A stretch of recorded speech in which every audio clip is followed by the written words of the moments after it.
அலைவரிசை கேட்கின்றதா? கேட்கும் பாட்டில் ஒரு உயிர் வீடும் கண்ணீர் வழிகின்றதா? நெஞ்சு நனைகின்றதா?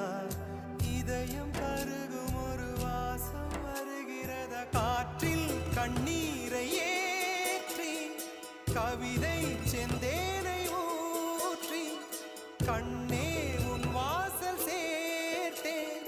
போயும் ஜீவன் ஓடும் முன்னே ஓடோடிவா. பூங்காற்றிலே உன் சுவாசத்தை தனியாக தேடி பார்த்தேன். கடல் மேல் ஒரு துளி வீழ்ந்ததே, அதை தேடி